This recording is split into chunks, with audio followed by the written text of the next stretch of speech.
Good afternoon. What an amazing day. What an exciting day.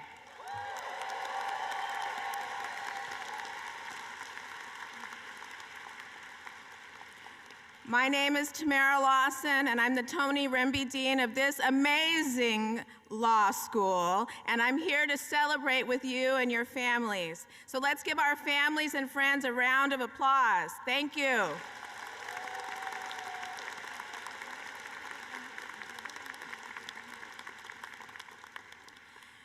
Graduates, faculty, alumni, families and friends, Regent Rice, and other distinguished guests, welcome to the commencement ceremony today. This ceremony is beyond a celebration. It's a milestone, but it's not only celebrating your achievements up until this point, it's truly a celebration of the launch of your future. An entirely new chapter in which you will make a tremendous impact on the world.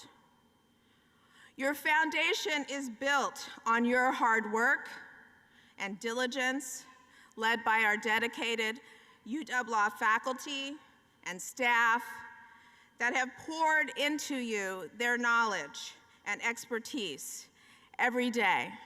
Each assignment, each course, each opportunity to guide you towards your future successes.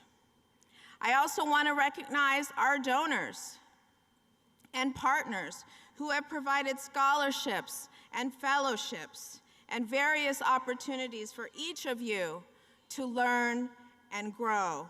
A collective investment in you, in your excellence that you take with you. Plus, we have to recognize the love in this room, the love from your family, your friends, your mentors, your supporters and sponsors. We could not have gotten to this day without them. Let's give them another hand.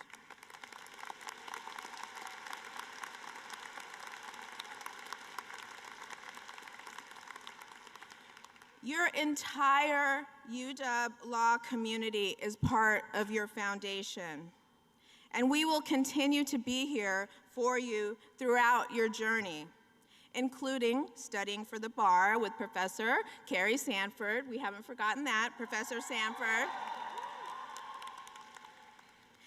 And we serve as a place for reconnection and continued learning and support, as well as a place where you can give back to encourage and engage with future students who will be grateful for your mentorship and your guidance. To our Juris Doctorate graduates, to our Master in Laws graduates, to our Master in Jurisprudence graduates, to our PhD in Law graduates, we honor you all today. You did it. You did it. Let's give you a round of applause.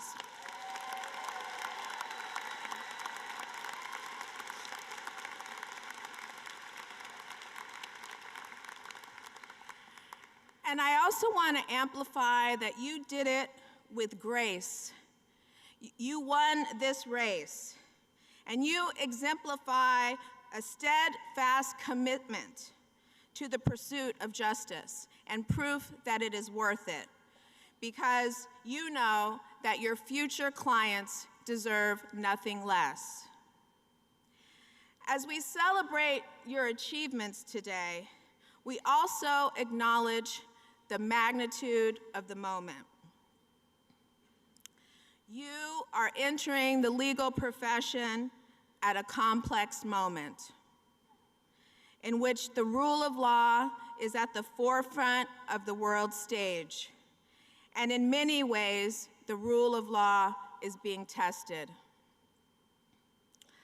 But you are trained. You have expertise. And consistent with the oath of attorney that many of you will soon take, you are committed to the mission to serve justice and the rule of law. As I often say, leaders are not hatched. They are trained, nurtured, supported, and encouraged. This is our mission here at UW Law. We are training global leaders, and you are well prepared for the challenges of this time. Therefore, as we celebrate your personal milestone today, I also want to take space and time to encourage you, to inspire you regarding all the opportunities that you have to use your expertise to make a positive change in the world. Never, never underestimate the value you can make with your legal expertise, the impact that your legal expertise can make in the world. I like to remind people all the time that lawyers are a necessity, not a luxury. Legally trained graduates, JDs, LLMs, MJs, PhDs in law, you are a necessity, not a luxury. Our world needs each of you, your unique experiences, your unique perspectives, your innovative strategies, and fresh solutions to complex problems. I say it again, lawyers are a necessity, not a luxury. And this is not a cute saying that I made up for this speech. It comes from our jurisprudence. Justice Hugo Black in the United States Supreme Court, Gideon versus Wainwright. You might be familiar with the case. The case set a new standard in the law requiring that all criminal defendants are entitled to a lawyer. And if you can't afford a lawyer, one will be appointed to you by the court to ensure due process in all criminal cases. So you may have heard of Gideon before, or the popular book, Gideon's Trumpet, or Gideon's Promise, the training and the work of public defenders across the country. But you may not have heard of Fred Turner. Fred Turner was Gideon's lawyer. In 1963, the Supreme Court ordered that Gideon have a new trial, and Fred Turner was appointed by the court to be Gideon's lawyer. With Fred Turner by his side, Gideon was acquitted of all charges. Each of you have the power of attorney Fred Turner. You have the power to stand in the gap and advocate for your clients and seek justice in ways that are unavailable without legal counsel. People don't always remember the name of attorney Fred Turner, but they always remember the impact. That without a lawyer, Gideon was convicted. But with a lawyer, Gideon received justice and was acquitted. Each of you will make a difference in the lives of your clients. Lawyers are a necessity, not a luxury. Lawyers face challenges that impact more than just one client. When Justice Thurgood Marshall stood before the United States Supreme Court as a litigant in Brown versus Board of Education, seeking equal opportunity irrespective of race, the existing law was not on his side. But he was persistent and diligent, and his expertise spoke volumes.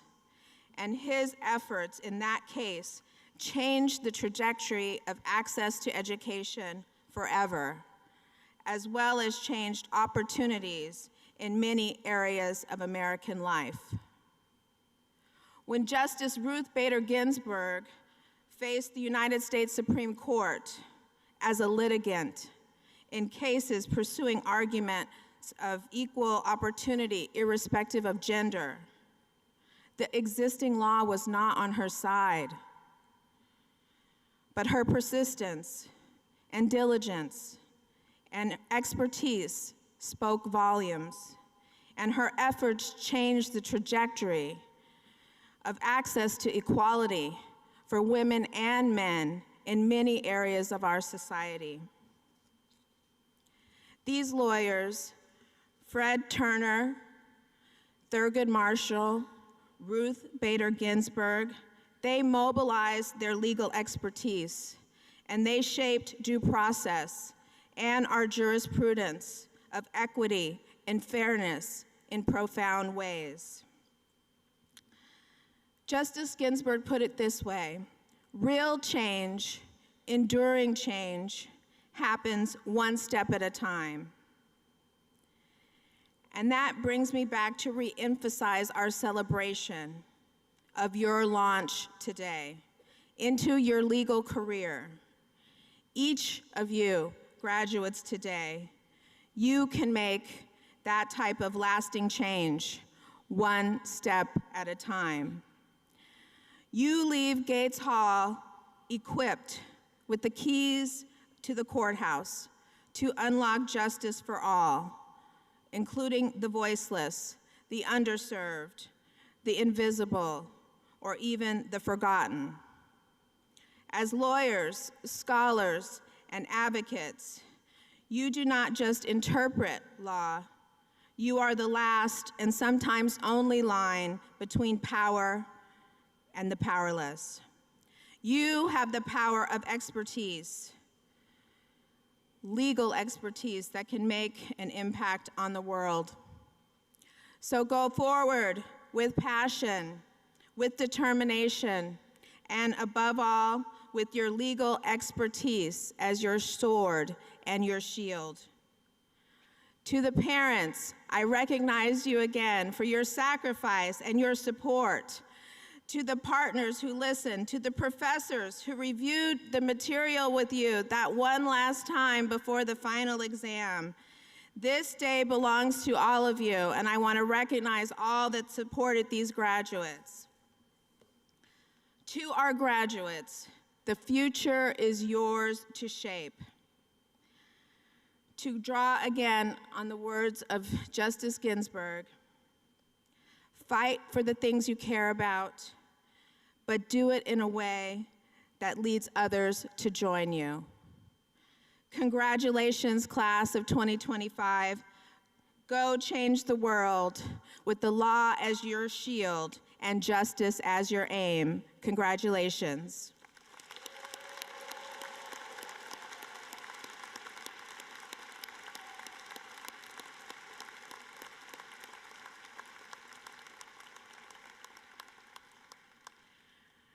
Now, it is also my privilege to recognize the Dean's Medal recipients. These awards are presented as a special recognition to students embodying a combination of academic excellence and overall contributions to student life.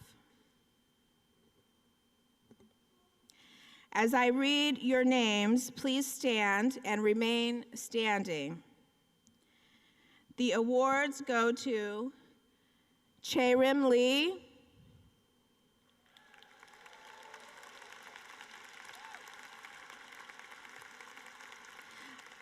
Aliyah McCord,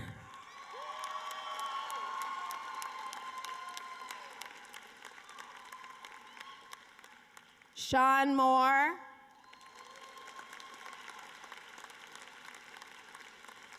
and Naaman Patel.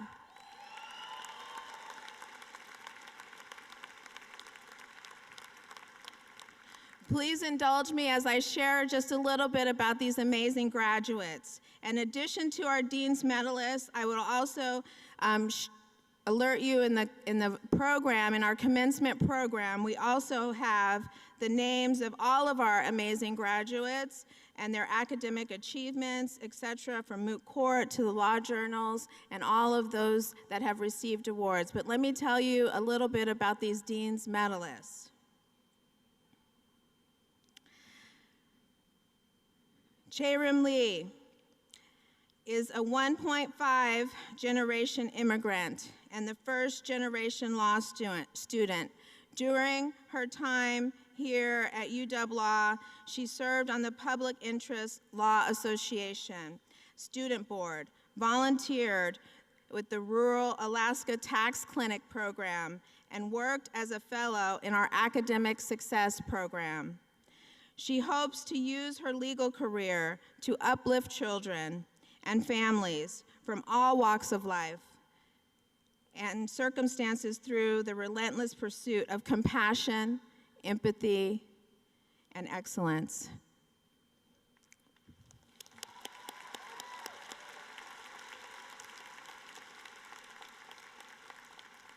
Alaya has worked to be a lawyer, has wanted to be a lawyer since age 10. And so she absolutely made the most of law school here at UW Law. She was involved in leadership and student life, serving on the executive board of the Student Advocates for Immigrant Justice, and as the associate editor-in-chief of the Washington Law Review. Alaya also took mentoring seriously, supporting fellow students both formally through the Women's Law Caucus and Outlaws, and informally by building connections across class years and programs. Her academic work earned faculty recognition. She was named the Eugene Wright Scholar in her 2L year, and this year she was inducted into the Order of Barristers after her New York Bar Moot Court team reached the national championship, where they were semifinalists and received the award for Best Brief in the nation. Additionally, Alaya worked as a clinic student in the Civil Rights and Justice Clinic, representing wrongfully convicted individuals in their petitions against state and government officials. This fall, Alaya will be joining Davis Wright Tremaine in their Employment Services Group. Congratulations, Alaya.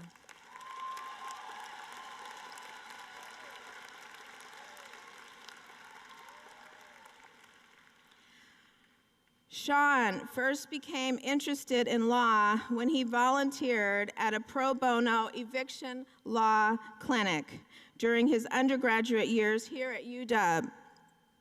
During law school, Sean served as Vice President of Resources of our Moot Court Honors Board, Chief Managing Editor of the Washington International Law Journal, and was a member of the Thomas Tang Moot Court team, where his team qualified for the national competitions and won the Best Brief in the nation. He also worked as a legal writing fellow, tutoring first-year students with their legal writing, and as a volunteer teacher at a local high school, where he taught high school students topics on con law, First Amendment, and other areas of the law. Additionally, Sean interned at the Oregon Supreme Court, the Western District of Washington, and the U.S. Attorney's Office, where he helped victims of fraud and helped enforce both Civil Rights Act and the Americans with Disabilities Act. After graduating, Sean will clerk at the U.S. District Court and looks forward to having more time to spend with his cat, Socks. Thank you, Sean. Congratulations.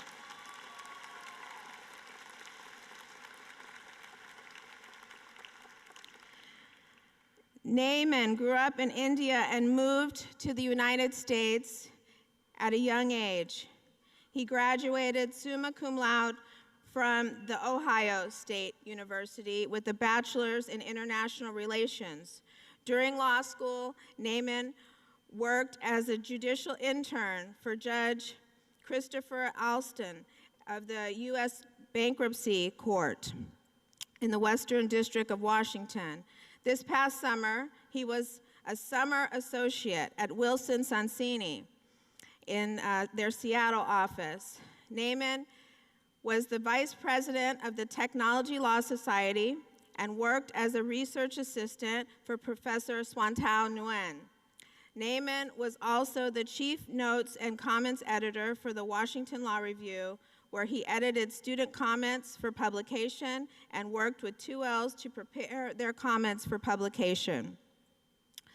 During his time on the Law Review, Naaman also published his own work, his own comment entitled, "Let Sleeping Dogs Lie," a comparative analysis of the Dormant Commerce Clause and international trade barrier mitigation. Naaman will be returning to Wilson Sonsini as an associate in the firm's corporate group, where he will be working with private and public companies, advising them on various finance and governmental matters. Congratulations, Naaman.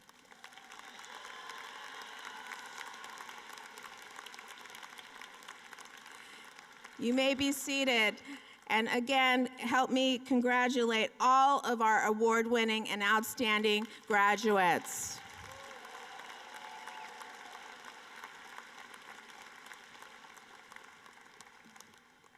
Without further ado, it is my pleasure to welcome our faculty speaker to the stage, Professor Jeff Feldman.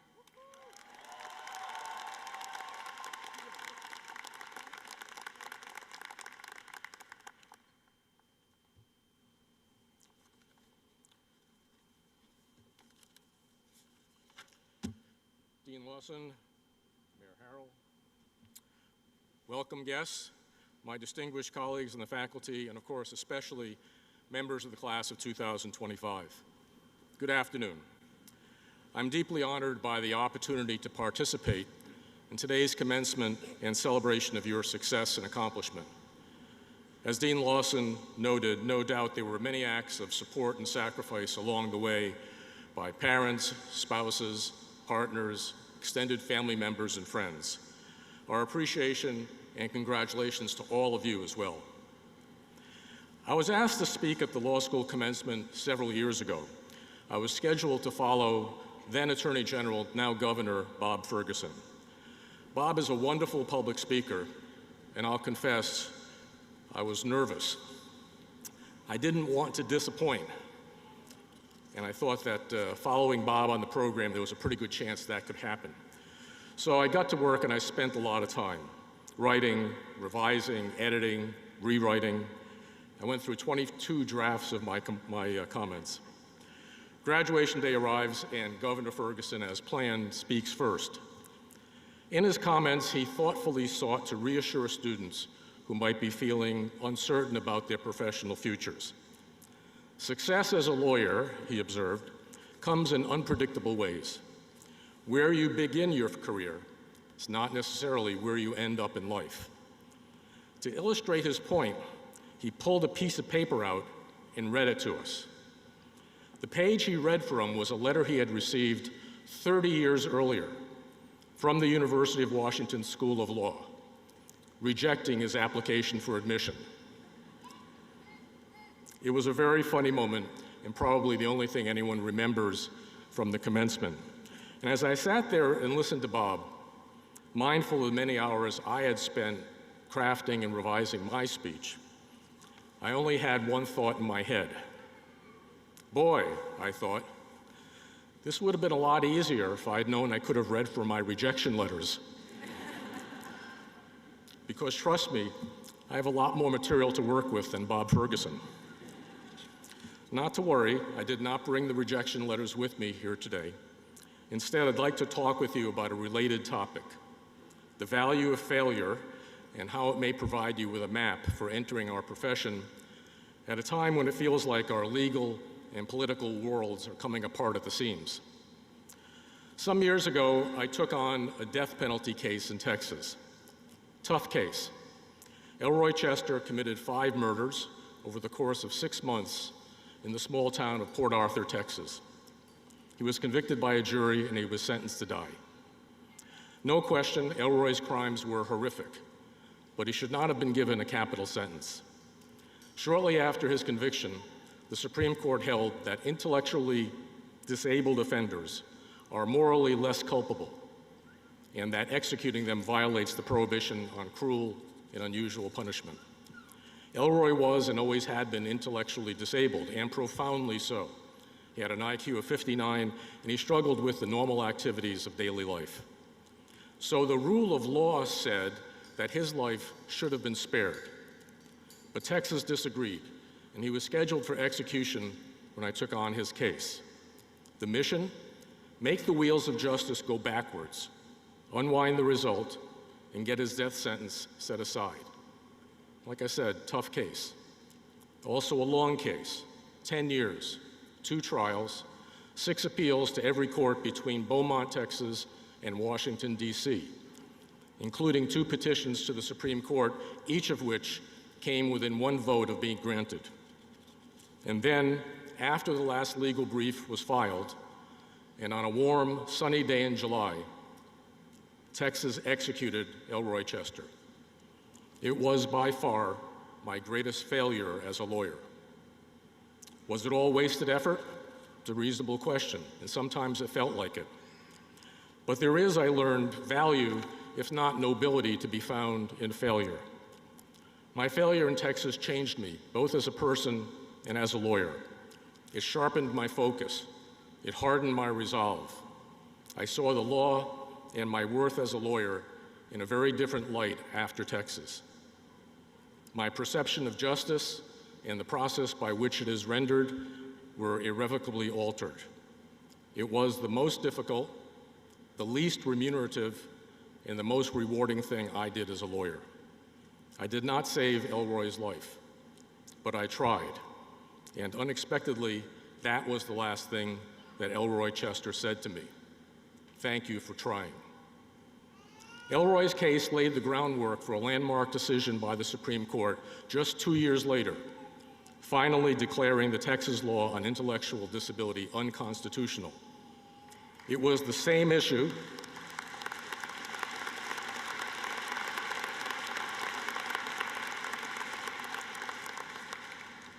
Thank you for that. It was the same issue that I'd been fighting and losing for the prior decade. I had the right legal issue. I had the right argument. I just had the wrong case in the wrong moment in time. So you may be wondering, why share this story? Why a tale of failure on a day when we celebrate your success? I'll explain. There's a well-known old Irish story. It's about a man who arrives at the gates of heaven and asks to be admitted. St. Peter says, "Of course, show me your scars." And the man said, "Scars? I have no scars." And St. Peter replies, "Pity, was there nothing worth fighting for?" Well, that's a question that you will not have to struggle with. My generation is leaving you with a great many unresolved and very difficult challenges. Most of them are on display every day. Civil justice for immigrants, protecting reproductive rights and marriage equality, social and economic justice, protecting the environment, a criminal justice system where our prisons are not disproportionately filled with people of color, preserving the rule of law and judicial independence, ensuring the right to vote. I could go on, but against this list, do we really need to ask, like St. Peter, is there nothing worth fighting for? The question all but answers itself. In the past 5 months, we have witnessed a broad and relentless attack on a wide range of institutions and individuals. Government agencies, law firms, civil servants, universities, the press, federal judges. The list seems to expand every day. And meanwhile, the standards that govern the conduct of our highest officials, honed over more than 2 centuries, have been discarded. Laws systematically have been broken. Rights protected by the Constitution have been violated, and court orders brazenly have been ignored. In case you're wondering, this is what it looks like when all the institutions that support our constitutional democracy are attacked and eroded at the same time. But the wounds that have been sustained, while substantial, were inflicted by individuals, and they likewise will be healed by individuals. but it will take time, and it will take work, and even courage. And each challenge, each lawsuit, each act of resistance will not be successful. Many will fail. A former senator, a Republican, by the way, has suggested that it will be the work of your generation to make sure that the erosion of democracy that we are witnessing does not continue. It will be your task to ensure that authoritarianism and the dilution of the rule of law do not become the inheritance that's passed down from this generation to the next. The task is large, and it will not be easy or always safe. For some of you, there will be times when circumstances will require that you risk your career in favor of your principles.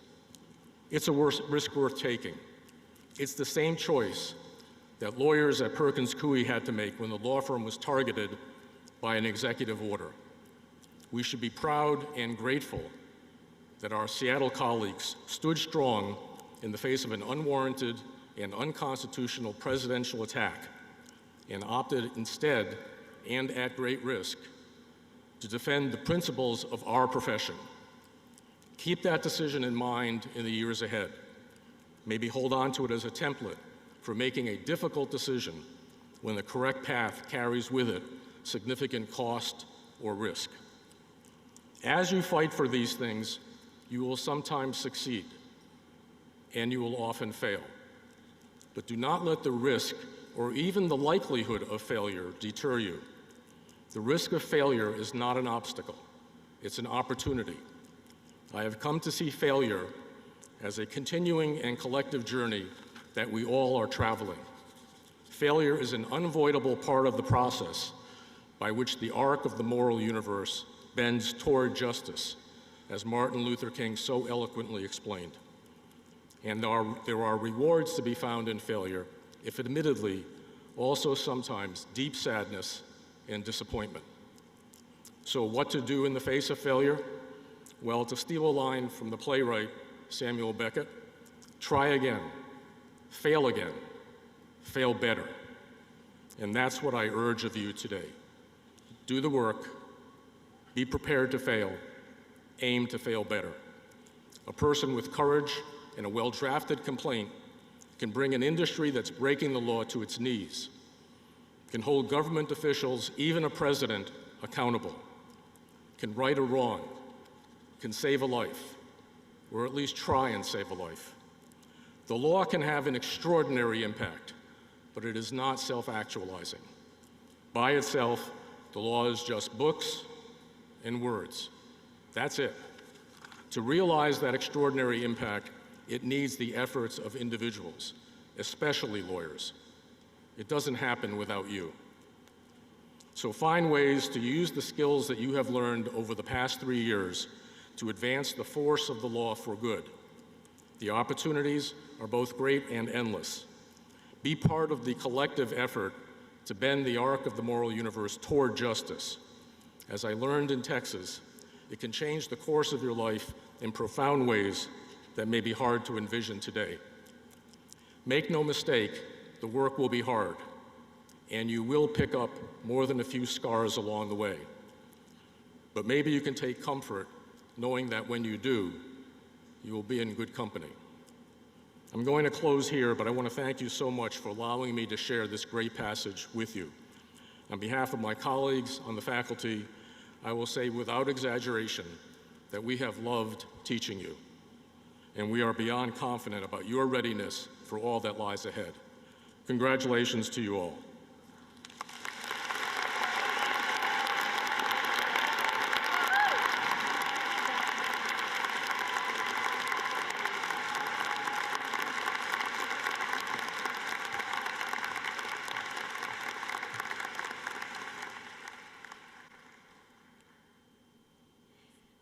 Thank you.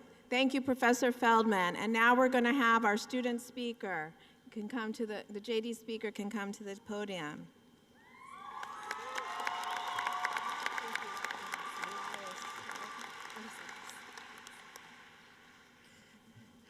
Good afternoon, graduates, faculty, staff, families, friends, well-wishers.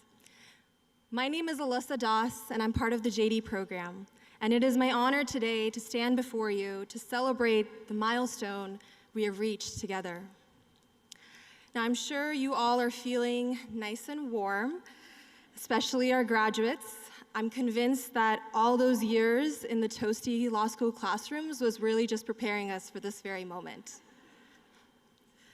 Now, not only is this an honor, it's a privilege that I, a woman of color, child of Indian immigrants, first-generation law student, has this opportunity to speak to you all. Thank you.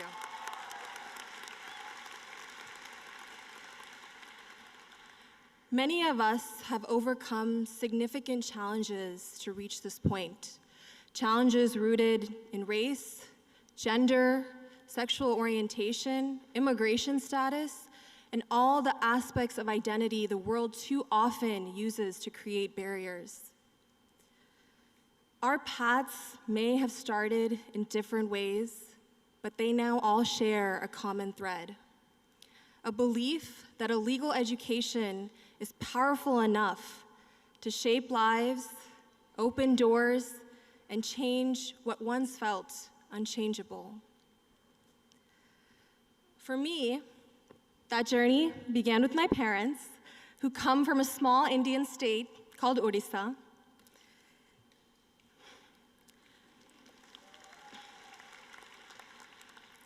They used education to build a future they could not yet see, but had the courage to believe in. It began with my mother, who showed me what it means to stand up on my own 2 feet in a society that often made women work twice as hard for half the recognition. It began with walking into classrooms in the then early 2000s, filled with people that don't look like me, and yearning to find someone to relate to my shared experience. That search ultimately led me to law school, where it was about finding and using my voice, first for myself and then for others. And I know I was not alone in that. Each and every one of you has come to this place with stories shaped by resilience, by purpose, by people who helped us imagine what was possible. Law school wasn't just an academic choice. We didn't come here just because we love endlessly reading court opinions or parsing through Westlaw at midnight. We came here because we believed law school could be a tool to advocate, to transform, to speak up. But let's be honest, law school does not roll out the red carpet. This choice was not easy. Being here challenges you deeply. The reading is dense, the questions layered, the exams hours long, only to have the answers be, "It depends." Imposter syndrome showed up more than once, and I'm fairly certain Mercury was in retrograde every final season. Even standing here today, after the long days, the short weeks, I still wonder, will I know how to lawyer, or at least well enough to meet the standard we know far too well, a reasonable one? But after spending the last few years in Gates Hall, here's what I don't wonder. I don't wonder about the power and potential of this class, because I've already seen it. I've seen it when classmates organized in response to global injustices, like the ongoing crisis in Palestine,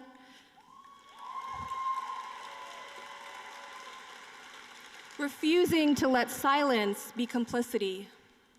I've seen it when we demanded more from our institution, more diversity, more representation, more accountability. I've seen it when we mobilized in the face of political shifts threatening fundamental rights, reminding our university and ourselves that the law is not neutral and neither are we.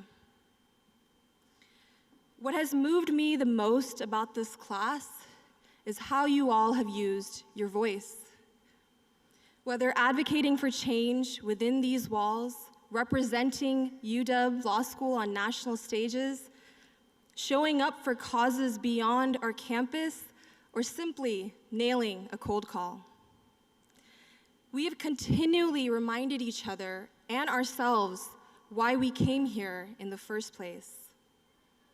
And now, with that power in our hands and with uncertainty around the law looming over us, the question becomes, what will we do with it? During our 1L year, our very own Professor Schnapper argued a case before the United States Supreme Court. When asked about his preparation, he said, "The time to know the answer to a question isn't when it's being asked." It is that level of preparation and dedication our law school instills in us, inspired by those who taught us, our professors, inspired by those who stood with us, our peers, and inspired by the convictions we carry within ourselves. We will turn that power into action. As prosecutors seeking accountability, as defenders standing with the accused, as champions for immigrants, as voices for civil rights, as protectors of the environment, as negotiators, problem solvers, and always guardians of justice. And as we carry this work forward, there will be people cheering us on and lifting us up. Because this journey was not made alone. It was made with the support of our people. The people you turned to when you felt overwhelmed, nervous, excited, hopeful. The people you practiced opening statements or bribed to witness for you. The ones you told about your first clinic client or bounced journal comment ideas off of. The ones you told about all the torts currently happening or have heard far too much about that property final.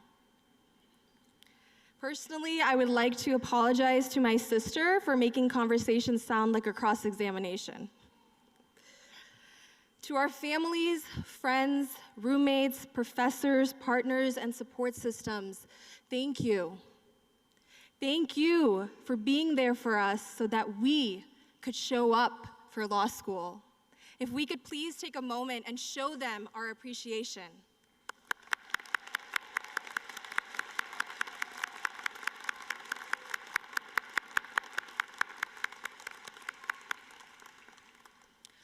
Within the walls of UW Law, walls that have stood for over 125 years, we learn the responsibility the law gives us.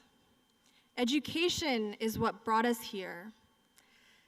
But from orientation to OCIs, from CivPro to ConLaw, from 1L to 3L, it's the lessons, the people, and the memories we will carry with us from here.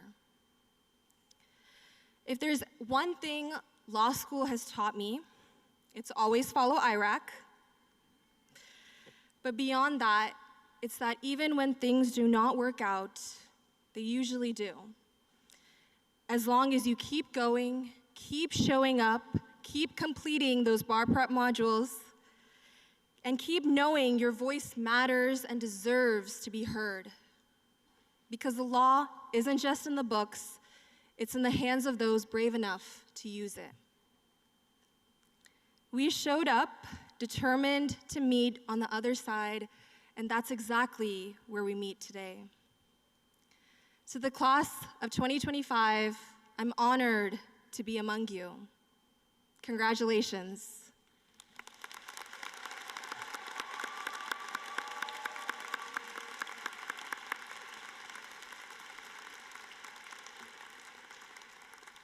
At this time, please join me in welcoming our graduate student speaker.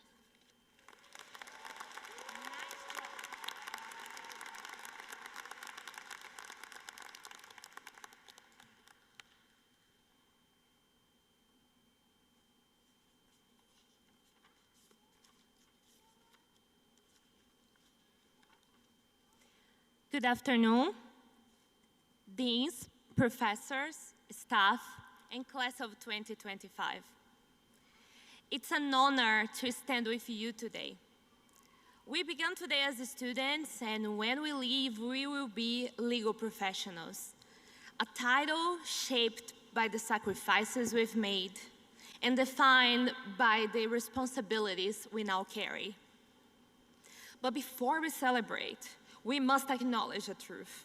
We are privileged being here because even though we fought and sacrificed for this chance, countless others equally capable were denied it. For them, this moment remains merely an untouchable dream, a door never opened. That truth lives on the stories we carry, the stories that shaped us, the people who paved the way. For me, that journey began in a small town in the countryside of the state of Espírito Santo, a name that means Holy Spirit. On its flag, there is a phrase that has carried me through every storm. Trabalhe e confia, work and trust. Work as if everything depends on you. Trust as if everything depends on something greater. That principle is rooted in my heart. It reminds me of my father, a man who, though dreamed to be a lawyer one day, had to leave school in the 7th grade to help his family on the farm. Though he never held the title of lawyer, his quiet dream of justice ignited my own.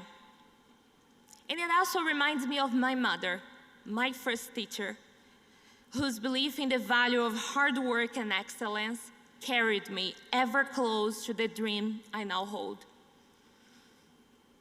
Their sacrifices, like the quiet effort of our ancestors, have paved the way for us all. Their unfulfilled dreams lives on our promises to fight for those whose voices remain unheard.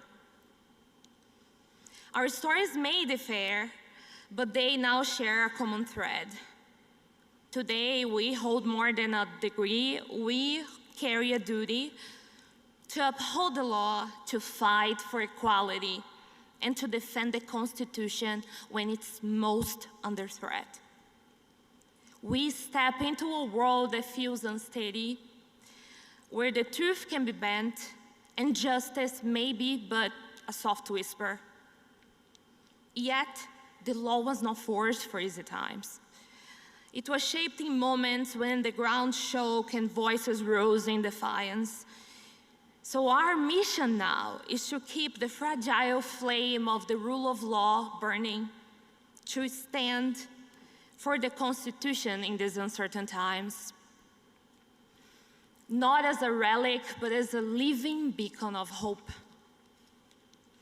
As we honor the sacrifices of those who came before us, let us remember that the call to serve echoes far beyond history pages. Time and time again, brave individuals risked everything for freedom and justice, from the struggle for independence to abolition, from the fight for the civil rights to the recognition of equal dignity under the law, even at the cost of their very lives. They did not battle for glory or applause. They were driven by the promise that liberty and justice are worth any sacrifice. By choosing to fight right rather than fold, their courage endured. Now, history calls us once again, not with the clamor of a draft letter, but with a quiet whisper. Will we stand? Though the battlefields of the past have long since faded, injustice continues to rage. Our struggle may no longer be fought on the front lines of a war, but on the moral front lines of our everyday lives, where our predecessors wielded arms against tyranny. We must now fight with our principles. In this new arena, let their resolve guide us as we stand firm in face of injustice.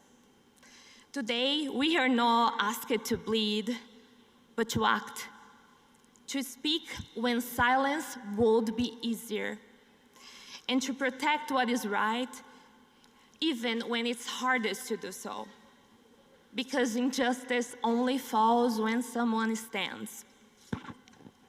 So there will come moments in your career that will demand every ounce of your strength. Just as the battlefields of the past demanded everything from the bravest of the brave, moments when injustice is so stark, so undeniable that silence is no longer an option.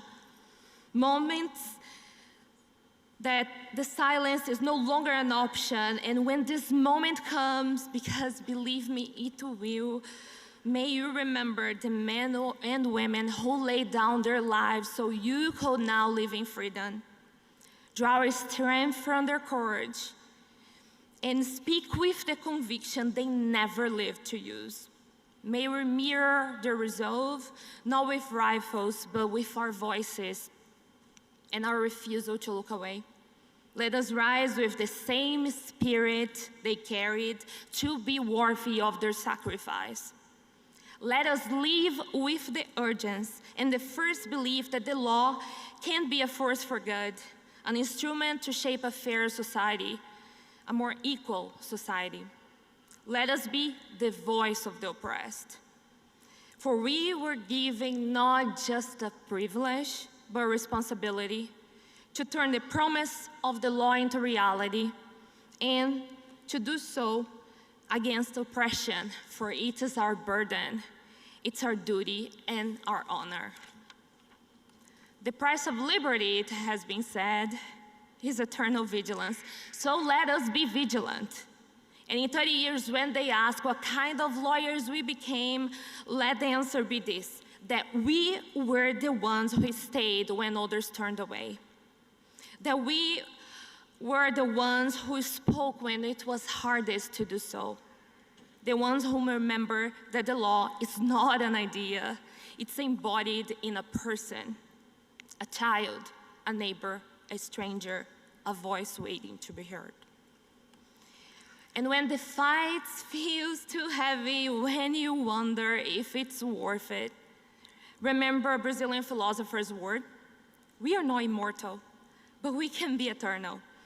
Eternal in the lives we touch, in the voices we lift, and in the justice we leave behind. If justice calls us to edge, let us not retreat. Let us hold the line, because injustice will not fall on its own. So rise, graduates of law, as guardians of justice, with purpose and courage. Rise as the brave, because the world does not need more lawyers, it needs better ones, it needs braver ones. Because we are the legacy of those who could not finish the race, a bridge between what was once denied and what justice now demands. May we never forget the fire that brought us to law school. May the passion guide us forward to embody the law's highest purpose, to bring justice to the wrong and light to places the law has forgotten. May we become the justice someone is waiting for. And yes, congratulations, class of 2025.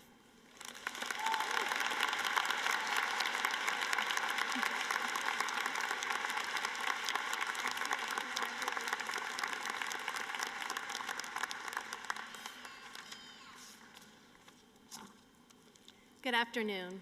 My name is Anna Bosch, and I am the Faculty Director for the PhD in Law program. We will now recognize candidates for the degrees offered by the University of Washington School of Law. Dean Lawson, I am pleased to announce that there is one PhD recipient in the class of 2025. The Doctor of Philosophy degree is the highest degree awarded by the university. We offer special recognition in the program to the individual who successfully completed their doctoral degree this academic year. Megan McCloskey. Dissertation, Mind the Gap. Centering Women in a Convention on the Rights of Older Persons. Dissertation Chair, Dana Rygrotsky. Congratulations.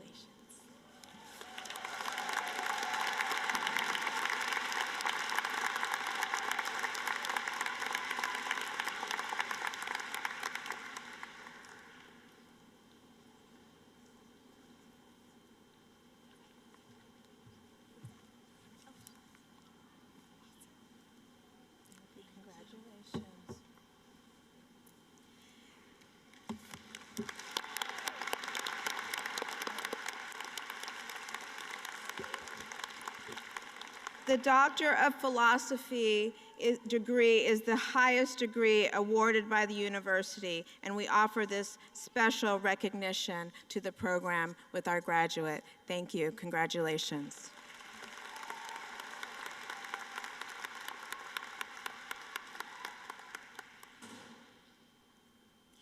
Good afternoon, graduates. I am Terry Price. I'm the Associate Dean of Students here, and I'm also a associate teaching professor. And me, along with my colleagues, Jana Matthews, the director of the Gates Public Service Law Program, and Professor Monty Mills, will now read the names of the JD graduates.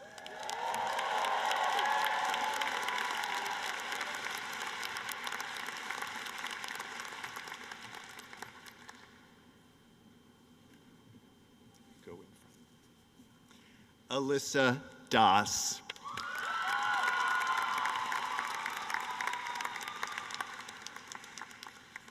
Gracie Lesser. Sungmin Cho.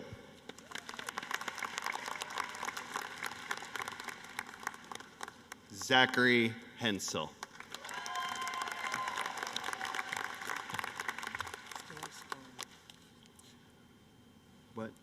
Ara Matthew Piruzmandi.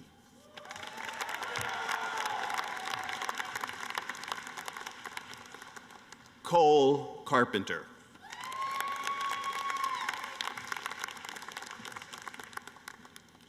Iman Huda.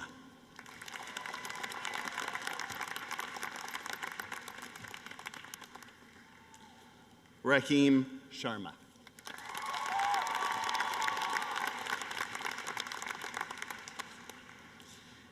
Elner Sherifov.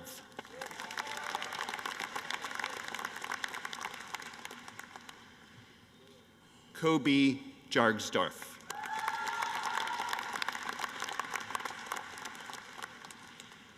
Callum Bryant.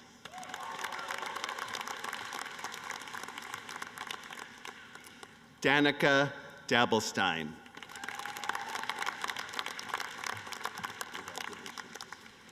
Samantha Damrose.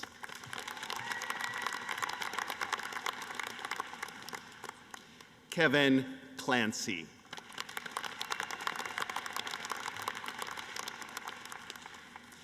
Vaibhav Srikaran.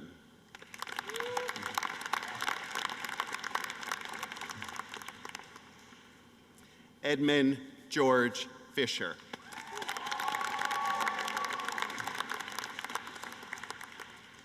Robert Michael Borda Dowling.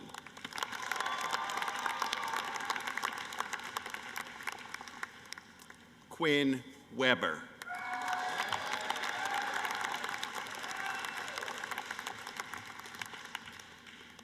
Jenna Lee.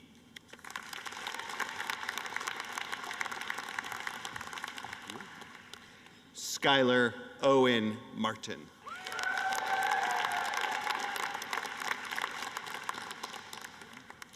Robert Sterling Colton.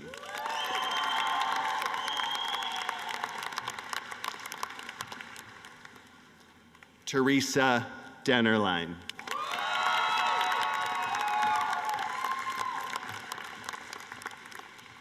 Miriam Debbe.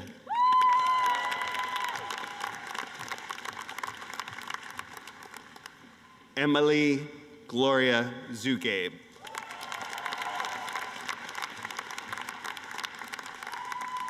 Leslie Edwards.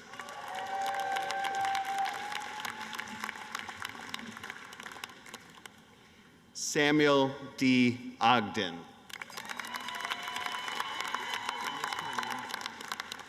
Imran Hayat Guman.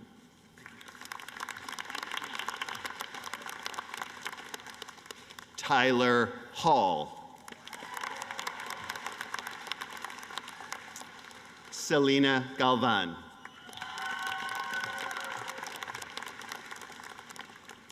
John Hillman. Congratulations. Sean Moore. Antonio Gonzalez. Patrick Boyd. Stella Baker Haynes Keene.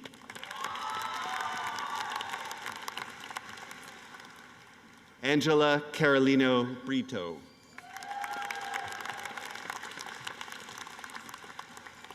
Camden Lethco.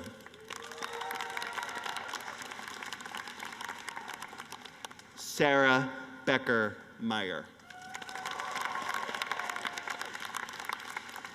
Ava Yadviga Wallace. Bradley Wilding.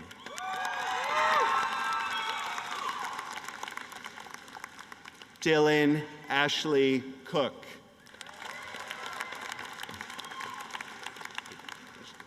Jacqueline Schenkel Nash. Janice Sobreros.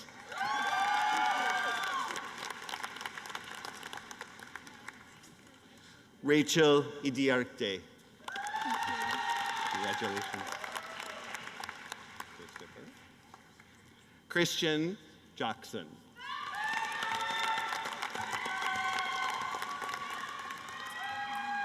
Anna Sophia Moffett Beal.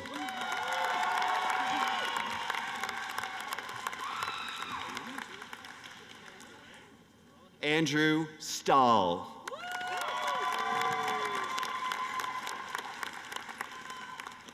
Tur Shupak.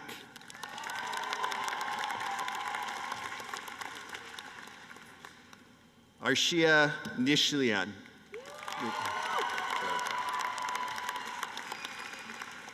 Ray Lappin. Congratulations. Spencer Kingston. Congratulations. Jake Poffenbarger. Congratulations. Farheen Salim. Congratulations. James McLean.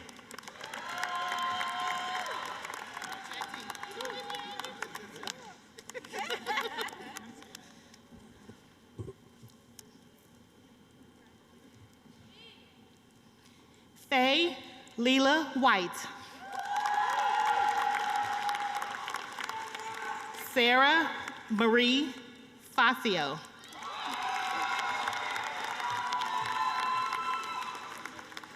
Abigail Good.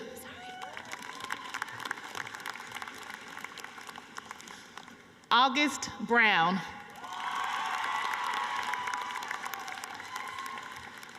Michael Savelle.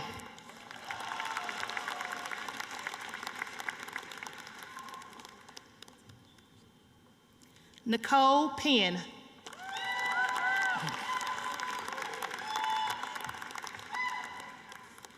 Rebecca Craig.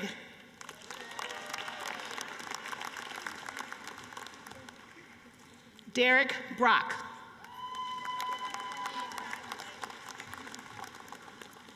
Reed E. Richard Jr.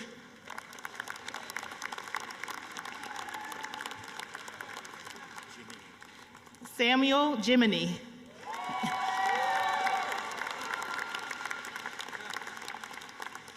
Jocelyn Dominguez.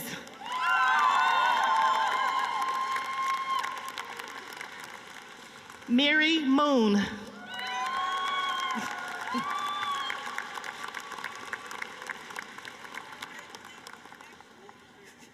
It's okay, don't run in here. Hyjin Lee.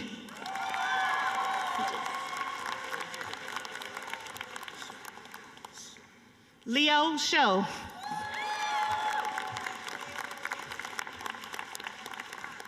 William W. Sankoa.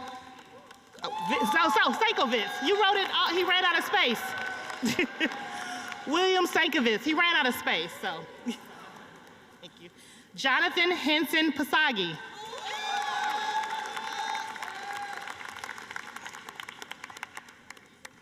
Samuel LeBaron.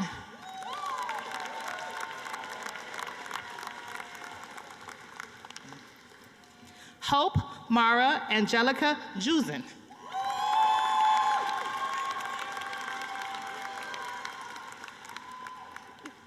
I know, when do you walk? Naman Patel.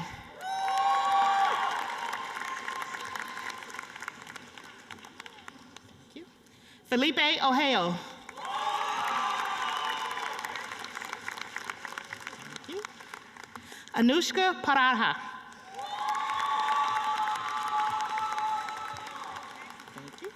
Sarah Zephyr. Yay! Thank you. Michelle Brito.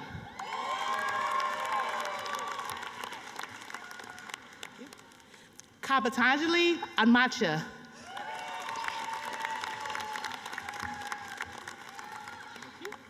Shiram Lee.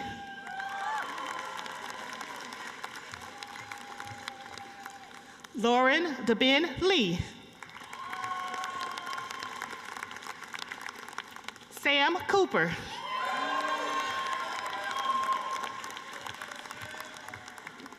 Annie Taylor.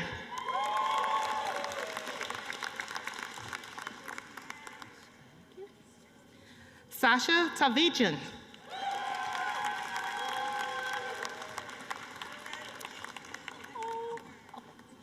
Joshua Leon Haas. Yes.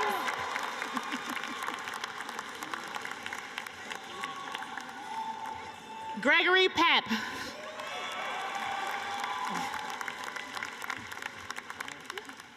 Bethany Butler. Oh, I love your shoes. Thank you. Kai Flood.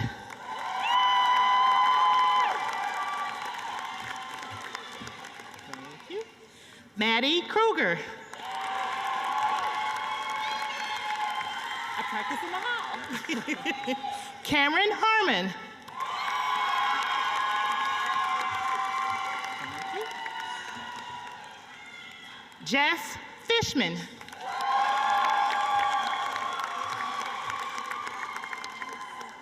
Eleanor Agan.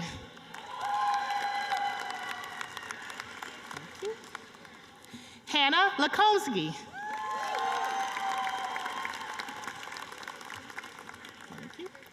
Kaylin Day.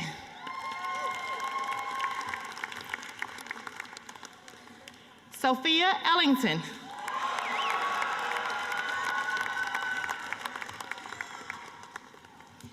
Caroline Dolan.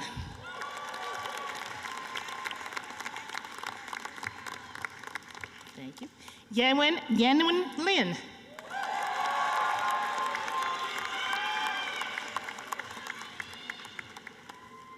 Kevin Vu.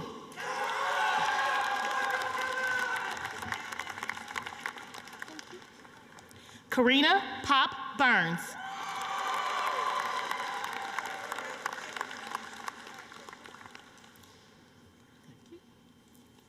Mael Tapia Fregoso.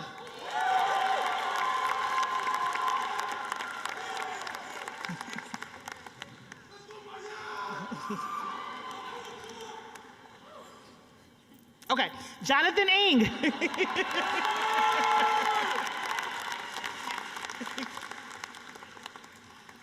Ju Wan Lee.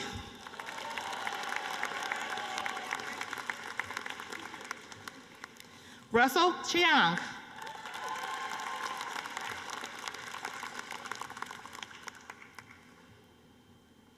Sarah Cho.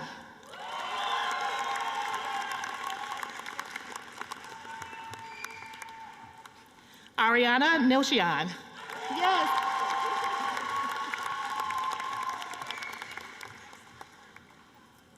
Mackenzie Kinsella. Ooh, ooh, ooh. You okay? Okay. Patrick Paulson. Watch out.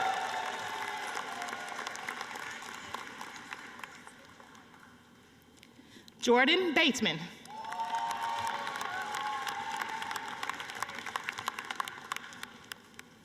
Maxwell Stephen Ponell McPherson.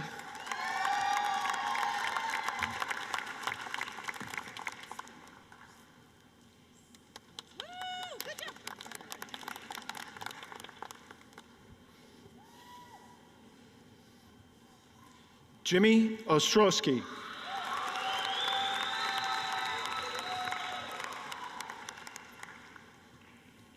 Maxwell Lothian.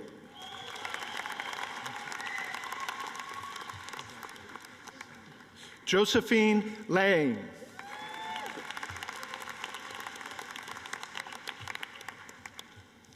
Alexandra Valenti.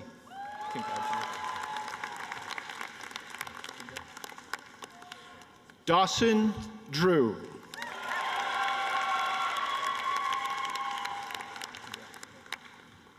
Michael Tuma.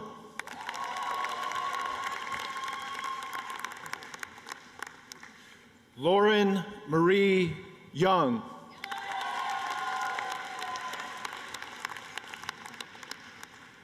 Bella Hood.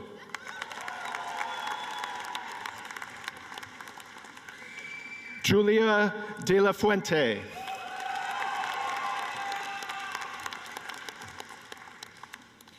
Reed Roberts.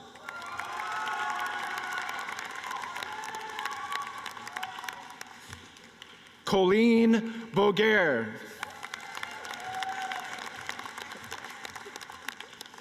Skylar Paige Fisher.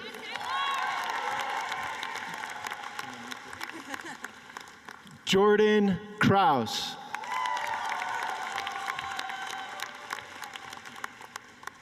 James Snell.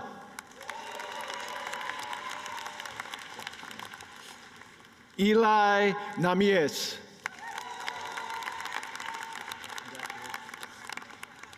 Zach Schaefer.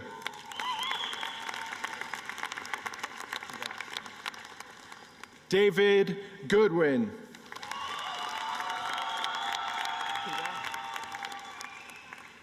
Chloe Stringer.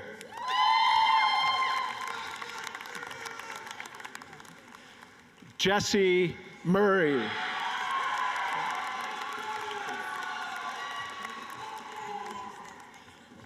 Hannah Shu.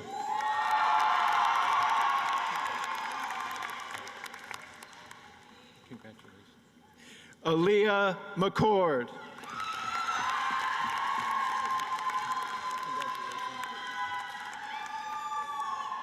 Bryce Allen McKay.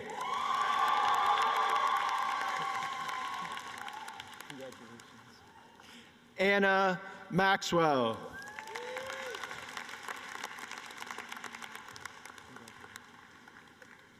Elena Hubble.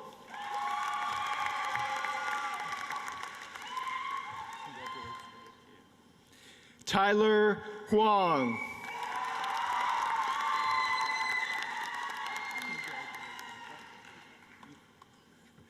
Taylor Eva Nicole Shoecraft Jones.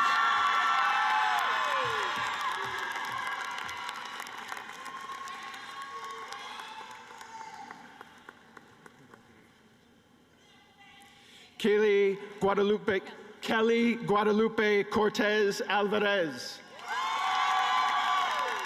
Congratulations. Ariam Kifomariam.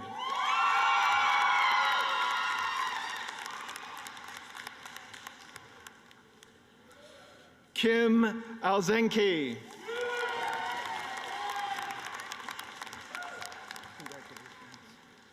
Alicia Kuo.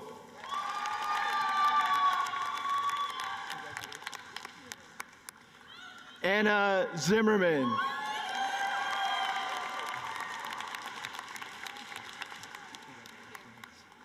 Lauren Mayut Up.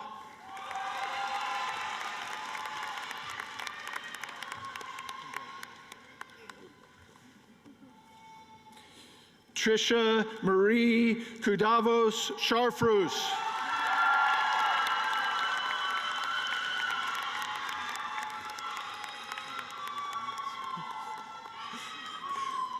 Pamela Rubio.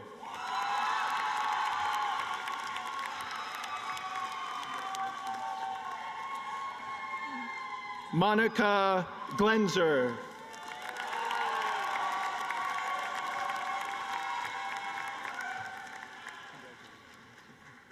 Claire Amen.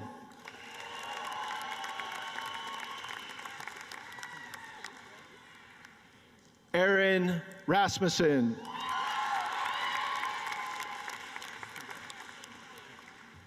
Victoria France Kirk.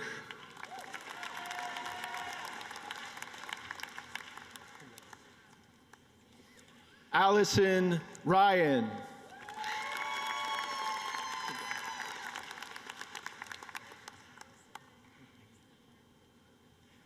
Kayla Lee.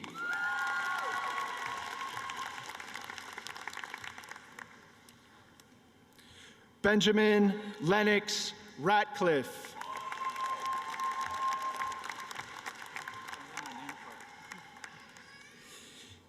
Yilin Wong.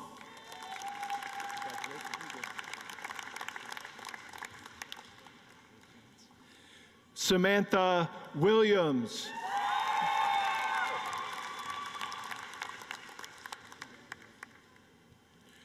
Carter Gale.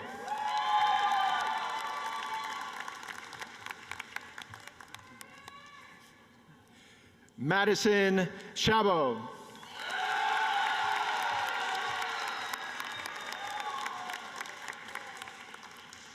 Harley Salter.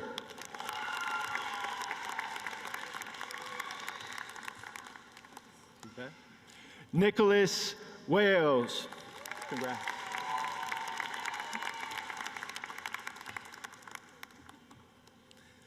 Jessica Yin. Congratulations. Missy O'Sullivan.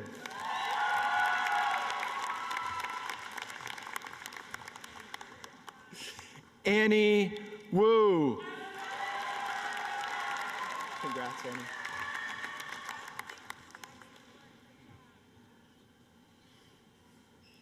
Danya Sari Quezada. Congratulations.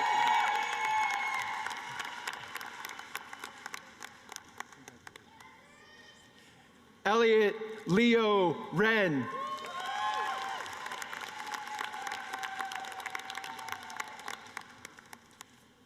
Christopher Camacho.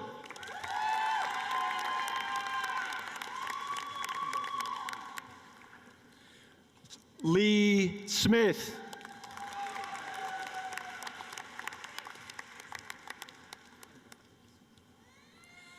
Jasper Fay.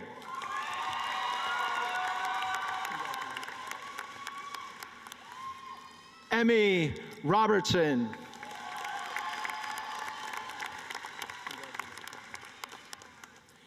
Andrew Carlson.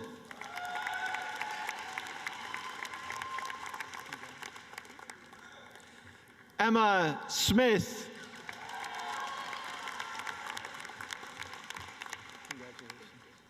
Veronica Lamont.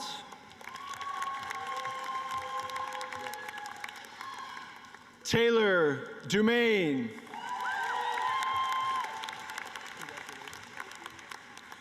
Arshina Prubakar.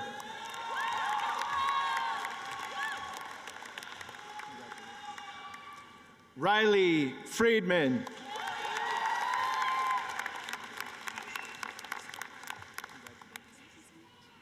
Kate Jalseth.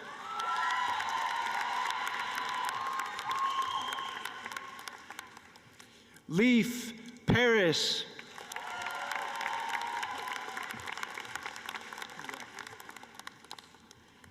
Cass Walcott.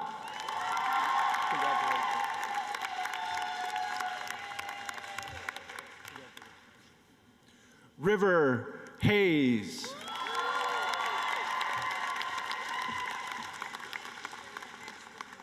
That concludes our JD graduates. Let's give them a hand.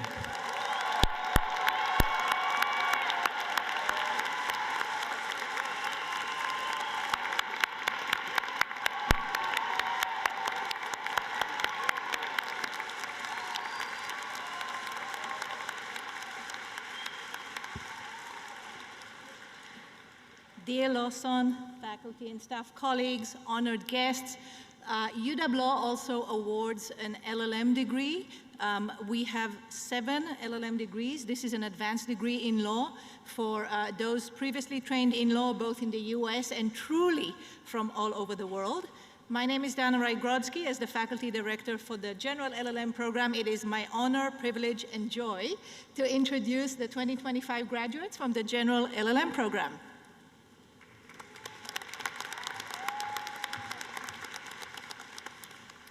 Saba Azami.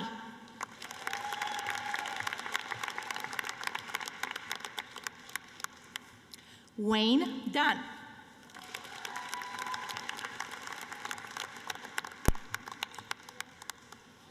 Razan Al-Sayed.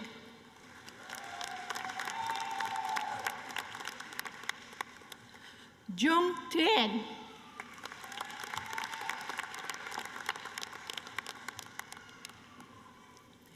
Yi Chen.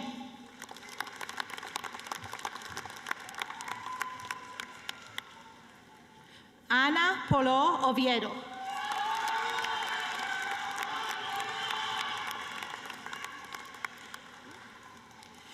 Gizatu Belete.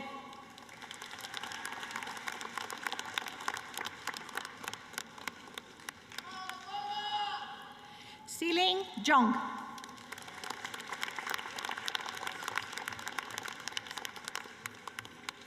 Ni Jen.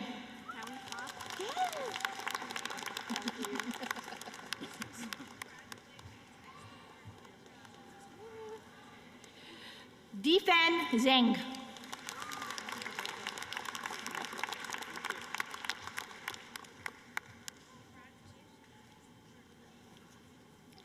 Abdul Rahman Al-Mesned.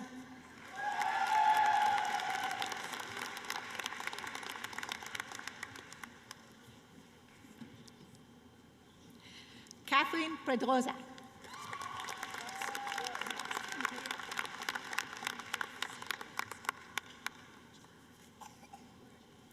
Iman Jedi.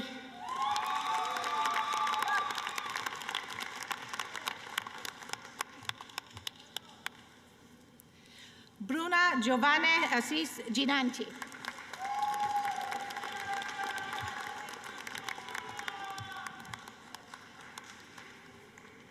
Pragya Gupta.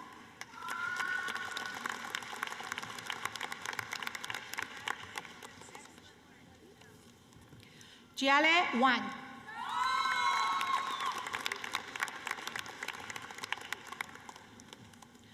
Rongsheng Li.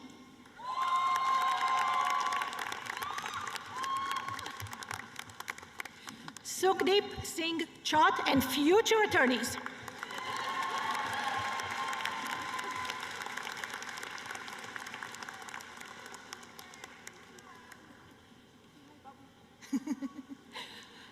And this concludes the presentation of the 2025 graduates from the General Law LLM program.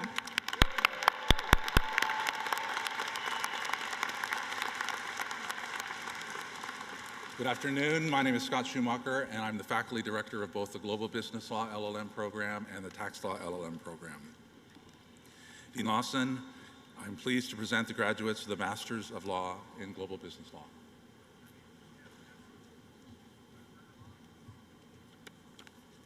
Phan Tung An Tuan.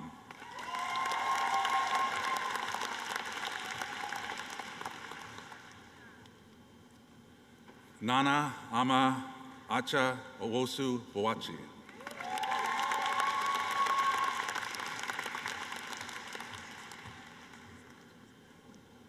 Daria Kusarets.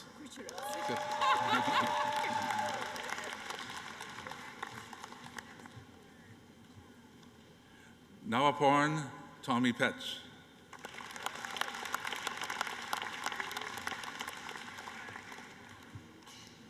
Hao Wow.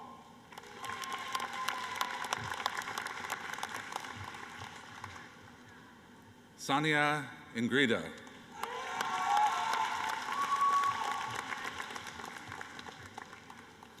Jim Liang. Yes, thank you. Thank you. Thank you. Congratulations.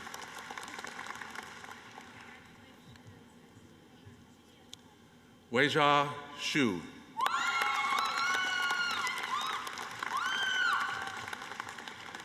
And we have one additional Global Business Law recipient who's also getting his IP LLM, and so I'd like him to stand, Jubran Ali Al-Sugai.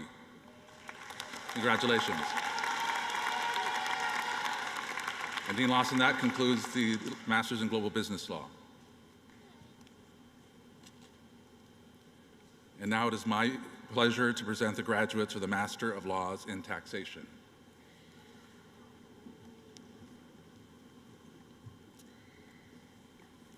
Miriam Daniela Marcelino da Silva.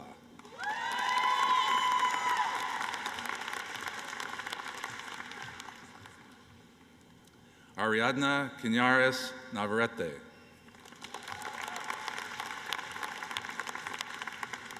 Francis Kuma.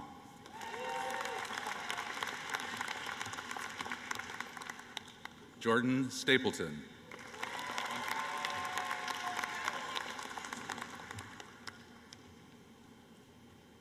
Manuel Jonathan Nolasco C.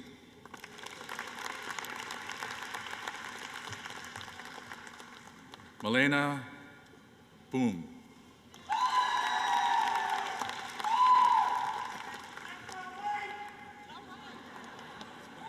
Carolina Colmenares.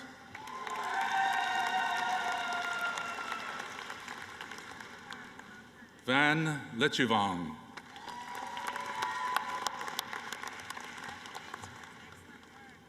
Paul Barrera.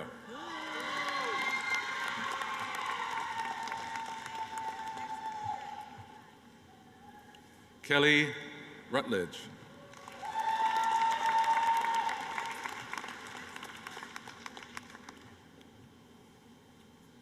Amber Lynn Hunt.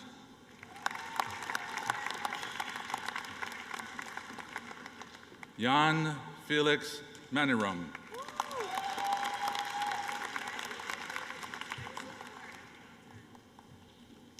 Artur Maiski.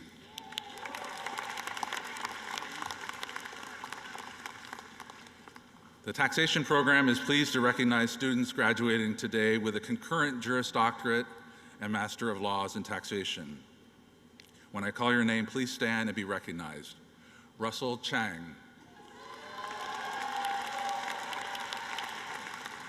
Miri Moon. And Eli Namias. That concludes the Master of Laws in Taxation.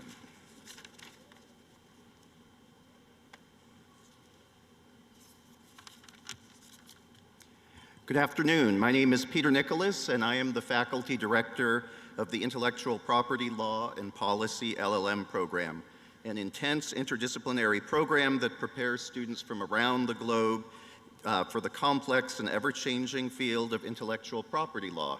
It's now my distinct pleasure, Dean Lawson, to call forward the 2025 graduates of the program to receive their diplomas.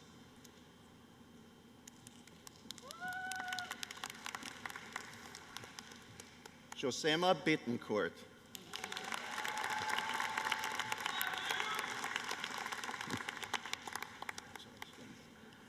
Andra Saipos.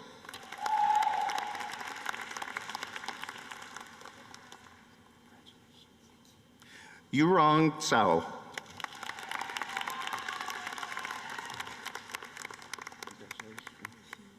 Lei Zhang.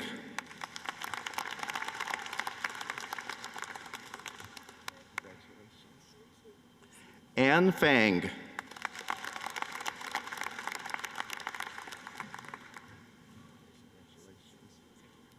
Rio Camino.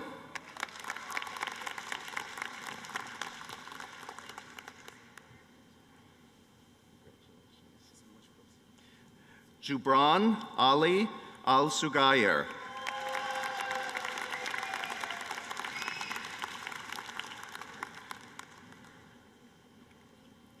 Dean Lawson, that concludes the graduates for the LLM degree in Intellectual Property Law and Policy.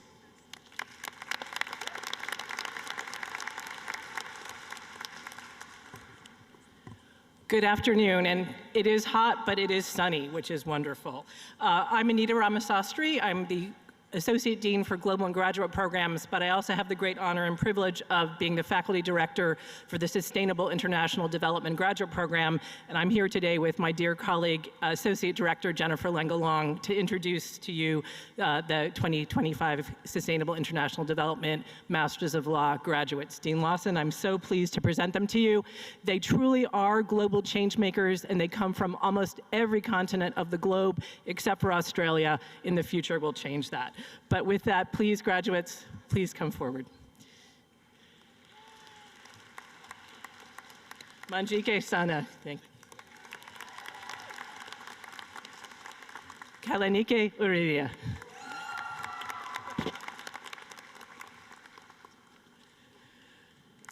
Leparme Henry Yoni. Congratulations. Charlton Omondi.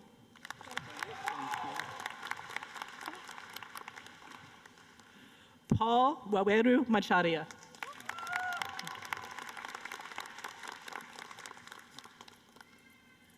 James Mark Wade III.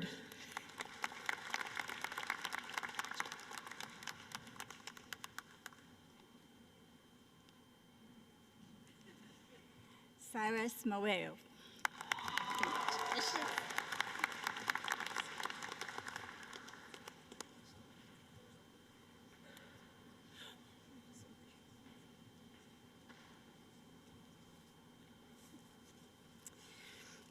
Judge Victoria Katamba.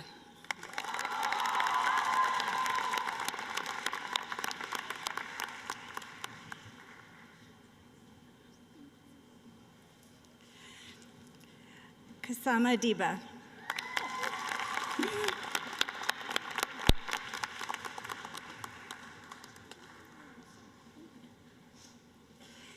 Manuela Maria Jimenez Valera.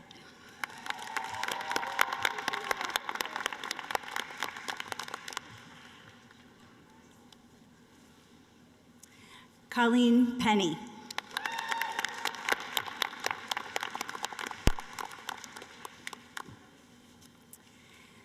Hermina Spinanu.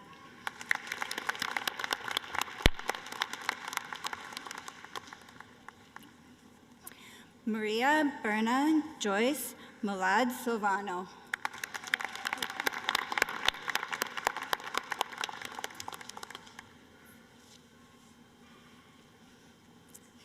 Quinn Zhang.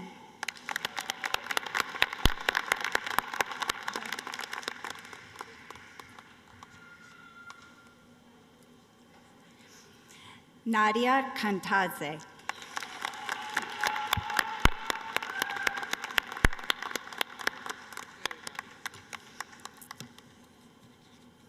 The Sustainable International Development Law Program is also pleased to recognize 2 students graduating today with a concurrent Juris Doctorate and Master of Law in Sustainable International Development Law. When I call your name, please stand. Trisha Marie Cadavos Traforis.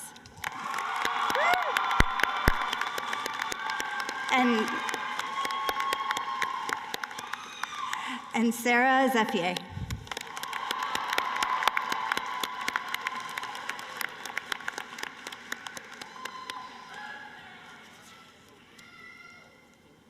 Dean Lawson, I'm pleased to present the SID LLM class of 2025.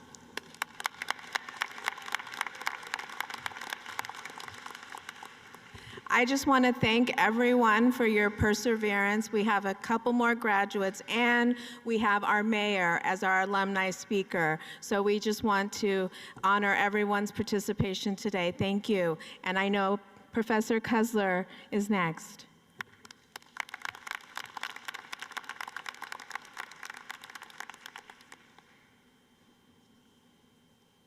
My name is Patricia Kusler. I direct our small but excellent health law program, and we have one graduate here today, Andrew Bryant.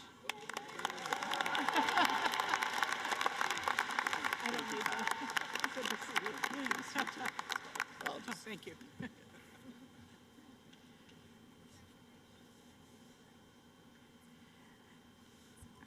Dean Lawson, along with my colleague Theo Myrie, Professor Theo Myrie, we're now going to present the candidates for the Master of Jurisprudence program. This program is designed for non-lawyers who seek deeper knowledge of the law to see how it relates to the legal issues in their professional lives at current or in the future. We have a large class, and we look forward to welcoming each of them to the podium. Okay.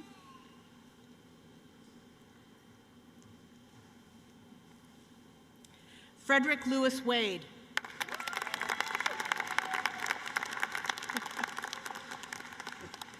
Can you pronounce it? Jan Erik Osnes.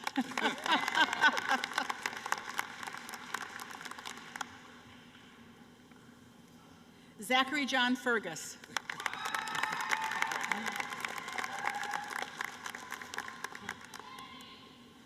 Mallory King.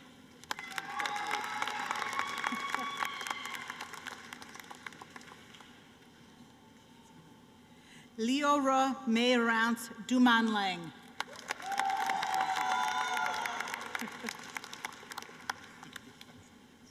Faduma y Mejia Ledesma.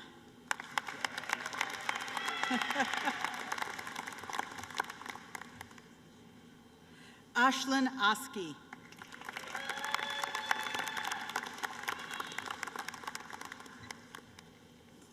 Fadumo Roble.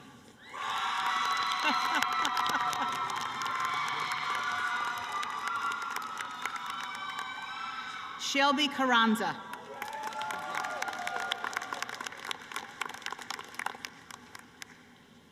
Ki Chen. Kai Chen, excuse me.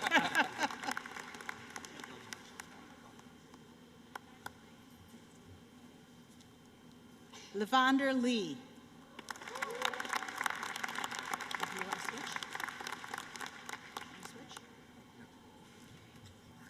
Thank you very much.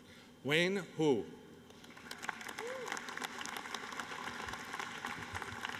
Thank you very much, sir. Yokun Fu.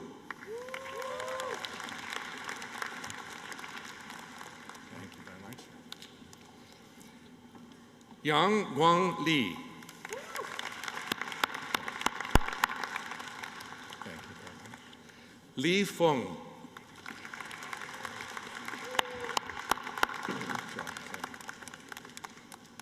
Yokun Gao.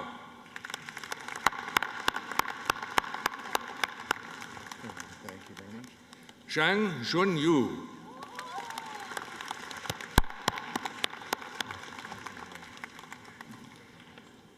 Shenwen Shun. Thank you very much. Thank you so much. Yixuan Wang.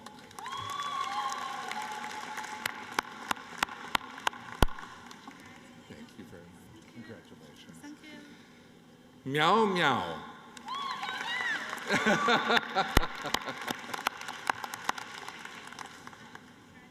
Thank you very much. Hi. Jiayu Lin.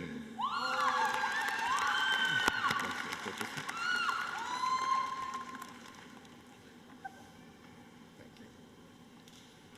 you. Zidan Song.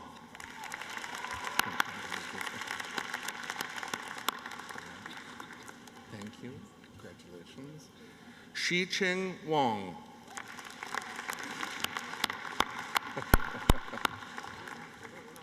There we are. Shenzhen. Thank you, Shen. Sir. Enju Shu. Thank you, sir. There we are. Xiang Yu.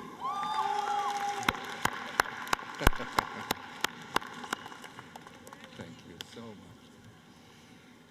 Shiki Wen.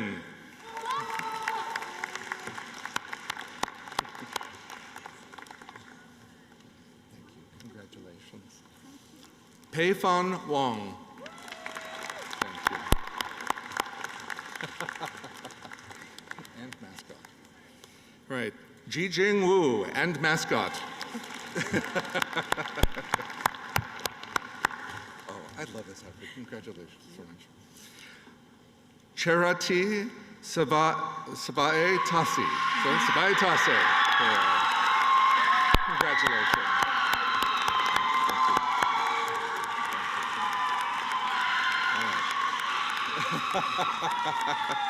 With great enthusiasm. And Roxy Han. Congratulations. Oh, thank you so much. Laon Yang.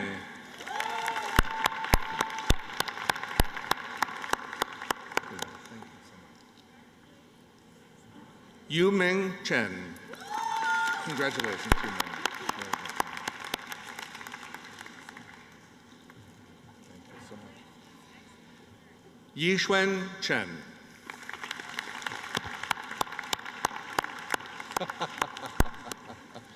Thank you so much. Yakchen Sheng.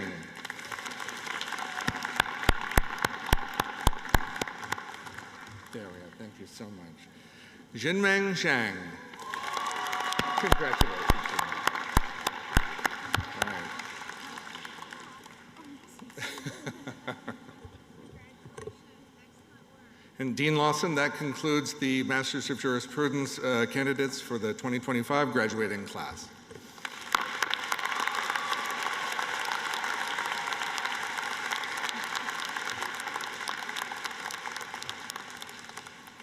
Can we give a round of applause for all of our graduates?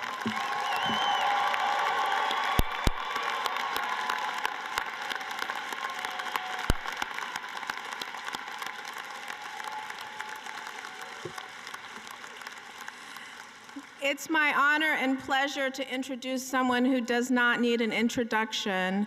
He is committed to the University of Washington as a double dog at the undergrad and at the law school, and he is also our mayor, Seattle Mayor Bruce Harreld. Yes.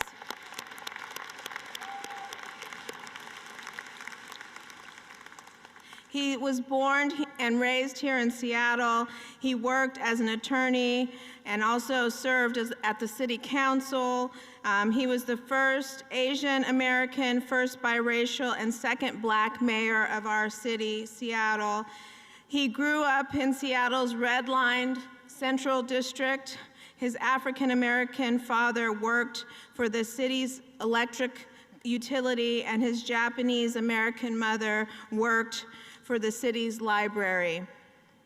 Bruce graduated from Garfield High School and then, as I said, attended UW on a football scholarship, won a Rose Bowl, and received his BA in political science. He went on to earn his JD here at our law school and worked as an attorney on technology issues and later public interest. Bruce was first elected City Council in 2007, re-elected twice, and twice elected City Council President by his peers. On council, he was a leader in racial equity, public safety reform, and economic and educational opportunity. In 2001, Bruce was elected our mayor, and with a commitment to address homelessness with an urgency and compassion, to ensure public safety in our communities, and to restore trust, hope, and unity in local government and civic life. Bruce and his wife, Joanne, are proud to be parents of 3 children and grandparents of 2 grandchildren, and also his wife, Joanne, has served the university as a regent and as a graduate as well. So without further ado, we are so grateful to have our mayor, Bruce Harreld, Double Dog, address the alumni speech. Thank you, Dean. Thank you, Dean. All right, I'm the closer now. Bear with me. About 15 years ago, I was asked to give a commencement speech. A little different time. I had to give the written document weeks in advance. I don't know if they were monitoring. My jokes were clean. I took out some of my radical thoughts, and it was an awesome speech, if I say so myself. But here in 2025, your tremendous Dean Lawson and your tremendous President Anna-Maria Cossi, they didn't ask to see my speech. They don't know what the heck I'm going to say. And they said, but Mayor, do you believe in the First Amendment, freedom of speech? You must believe in free speech. I said, surely I do. They said, well, then come Monday and give a free speech, because that's what we want. And I said, I'll deliver that to you. I just remember when my mother and father were where you are, and my grandparents, they were so excited. I gave them bragging rights, because my mom and dad didn't go to college. And they were so proud. And I have to tell you that they thought like I'd hit the lottery or something, and I had to remind them I was still broke, hadn't hit the lottery. And I have to tell you that, I don't know if some of you might be a little young to know this, maybe not. You remember Ron Burgundy and Will Ferrell played Ron Burgundy in The Anchorman? You sort of remember that a little bit? Yes? Okay. You're sort of a big deal now.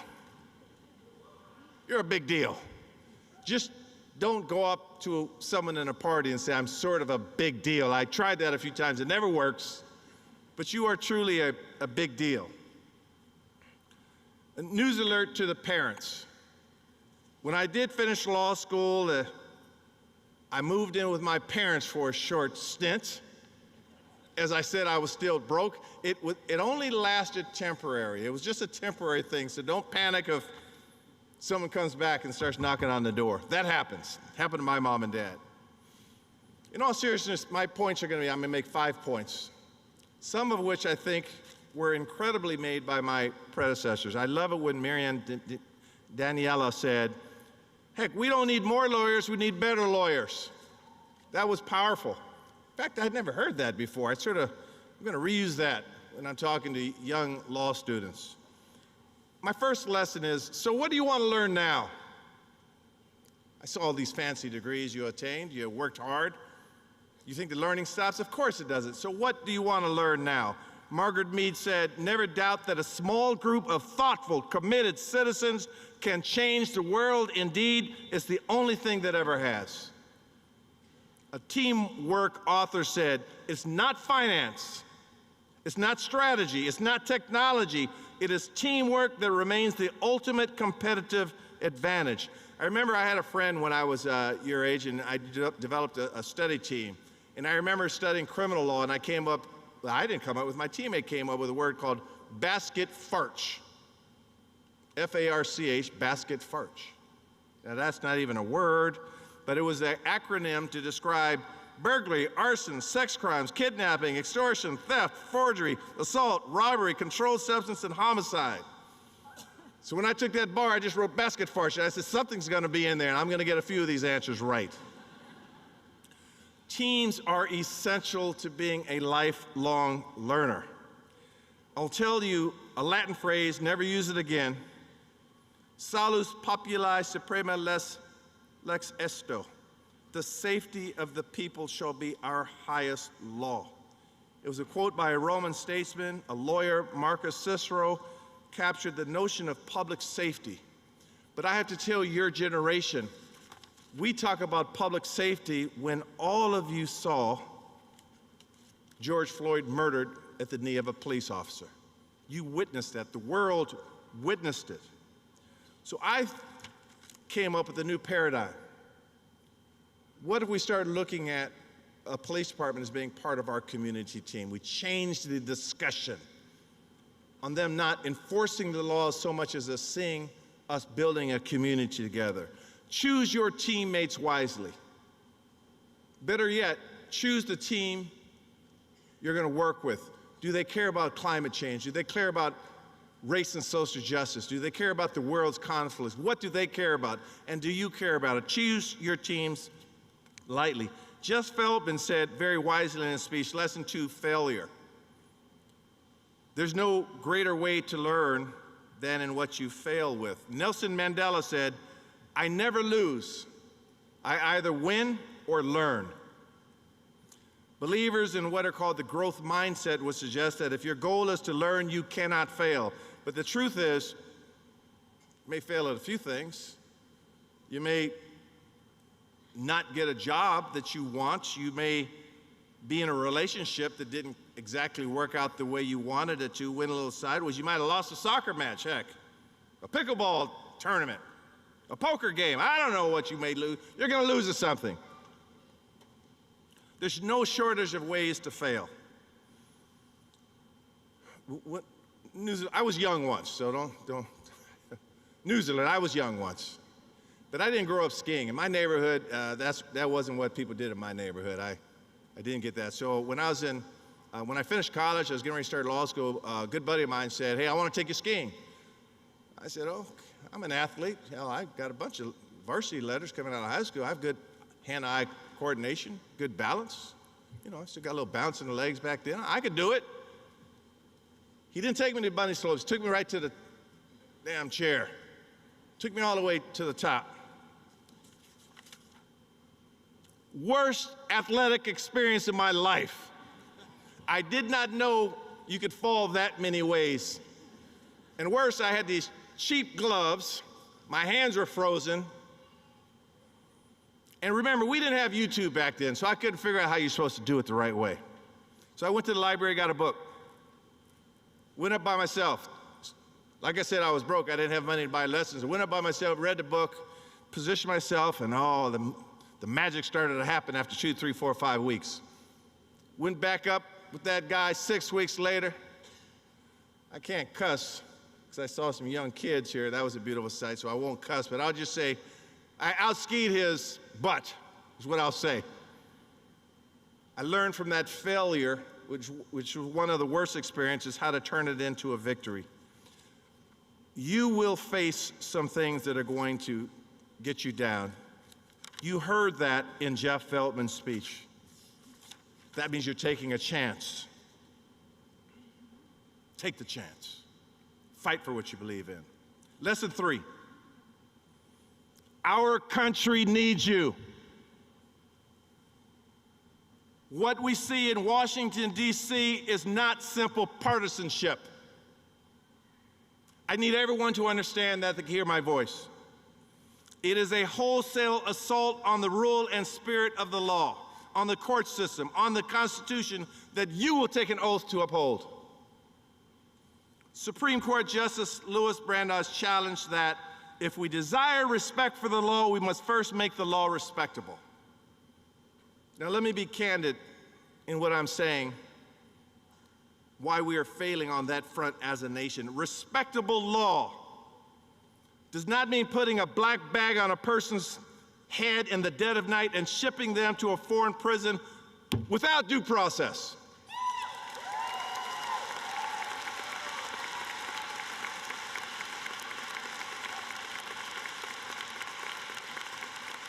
The 14th Amendment to the Constitution guarantees equal protection and due process to all persons. It does not say citizens. It doesn't exclude race, sexual orientation, gender identification, or any other difference.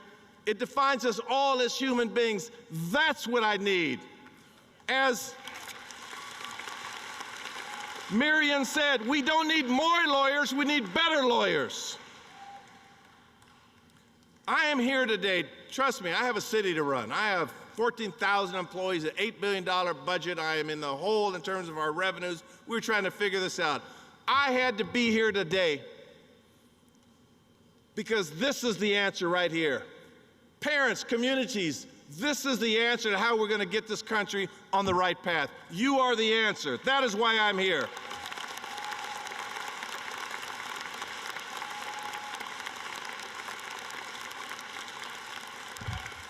John Adams was the second president of the United States, and before that he was a lawyer, like half of our presidents, by the way. A young lawyer in what was then still a British colony. Remember, he was #2 president. He took a court case on, remember what we referred to as the Boston Massacre, and as you may recall, in the Boston Massacre, the first person to fall was Crispus Attucks, a man of African descent who was regarded as the first person killed in the conflict that led to the American Revolution.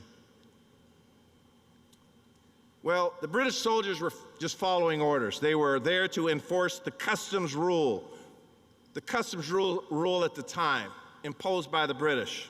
A crowd formed. British soldiers fired and innocent civilians died. The British soldiers were put on trial for murder.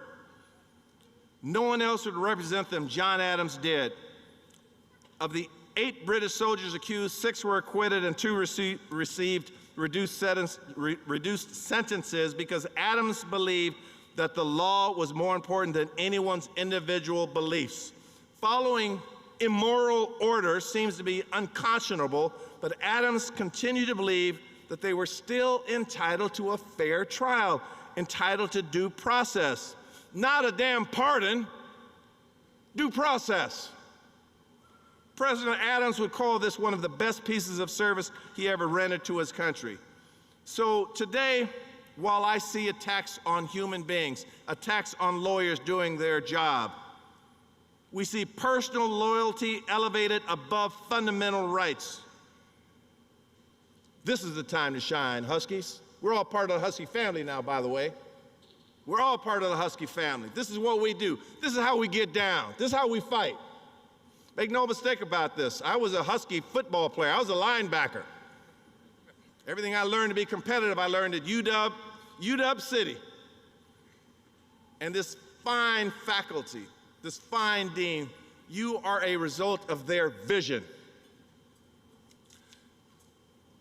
I only got 2 more points. Bear with me. See, I'm getting energized right now because I feel it right now. I feel the fight coming on. The 4th one is a little weird. The 5th one is Spider-Man, but the 4th one is faith. My next piece of advice is around faith. Now, I'm not saying you have to join a church, a temple, or a mosque, or if you do, if that works for you, that's great. But you have to find something to believe in. I'm personally a person of faith. My North Star, my prayer is always an affirmation of the goodness around me and the goodness I want to do. That just works for me. It may not work for you, but I will tell you that you have to find something bigger than yourself.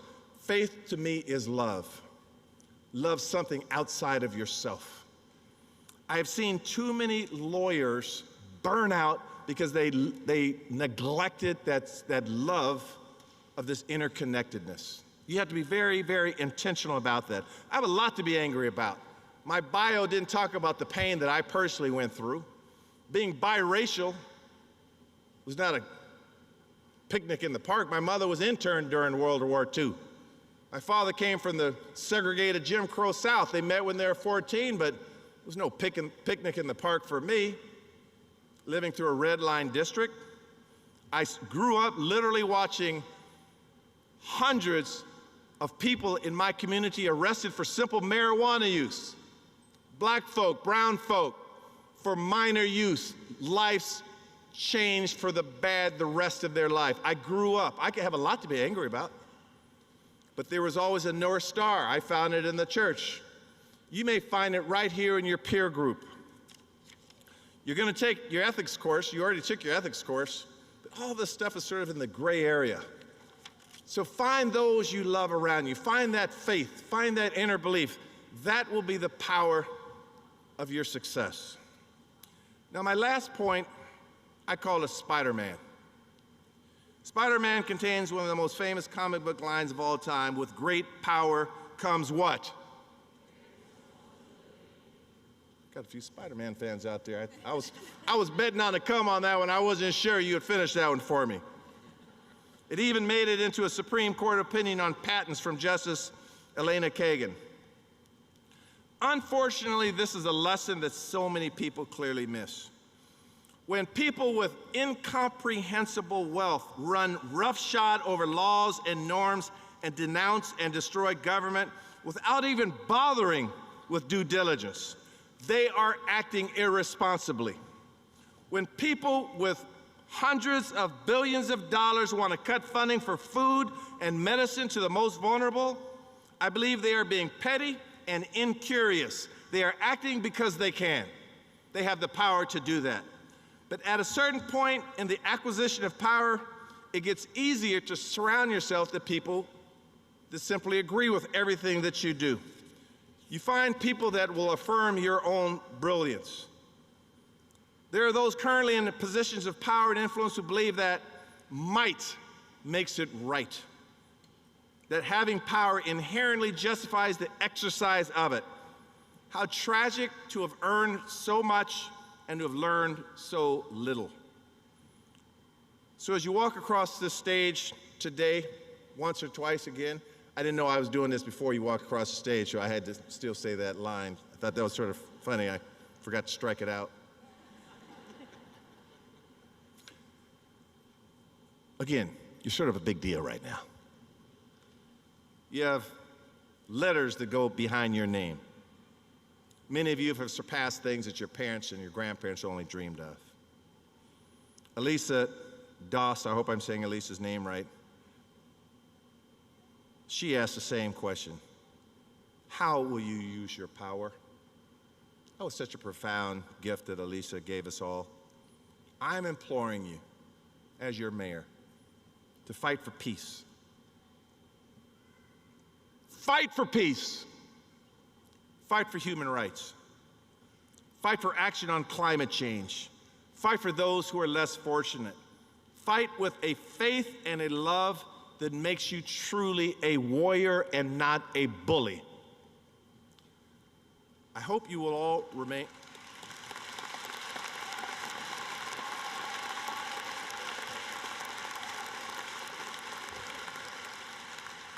I hope and pray that you all remain curious. And your next question is, what next do I want to learn? I hope you learn from your failures. You honor both your spirit, your inner joy, and the spirit of the law. And I hope you find really something to believe in. I wish you luck to 2025 UW Law graduates. This is an incredible thing you have done. Everyone should be proud of you. I am very proud of you. I feel like a mom or dad as well. But at the end of the day, it's time to go to work. Thank you very much.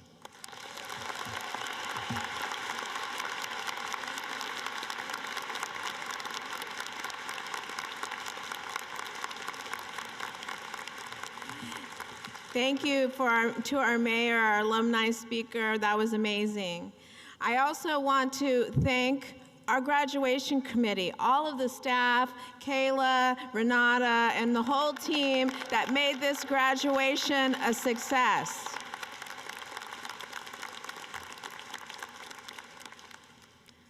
This is it, graduates. You did it. Congratulations. This concludes our ceremony.